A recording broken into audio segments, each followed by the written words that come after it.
Guys, kami yung nagpapalista ngayon sa tupad at kahit hindi ho aming kalsada, iwawansin ho namin kahit ho mga bubong ng kapitbahay na may tatanggalin lahat ng dahon.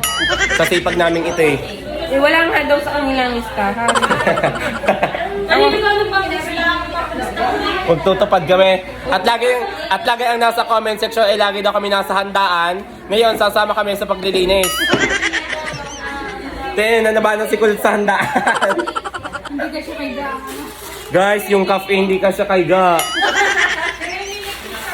Kakaawa naman ng pang-BP, hindi ka siya sa braso. Doris, ang liit ng braso ni Doris. Ano, tinice, meron akong gayaan. Nasira yung gayaan nung isinuksok ko dyan. At hindi ka siya ang sa braso. Sa mukha mo. Hindi yung ulitin. Huwag ka kasi tumawa dyan. Mag-isa ka na nga lang dyan eh. Kulot, dapat inano mo na, inisang box mo nang hiningi mo niyan. Di ba isang baksara?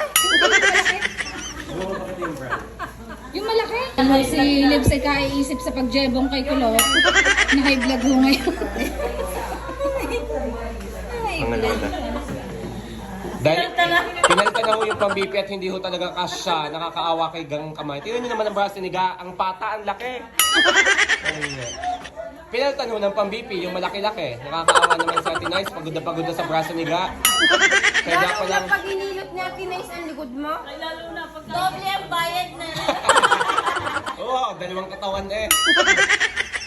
Kanina kung isang araw pa namin inaabangan. Kasi busy lang kami sa job. Doble ang bayad. Guys, si call center na natin nyo. Hanggang ngayon hindi pa tapos ang BP. Yeah, yun nga. Patay, Obese ka Ga. Naging BMI. naging obese.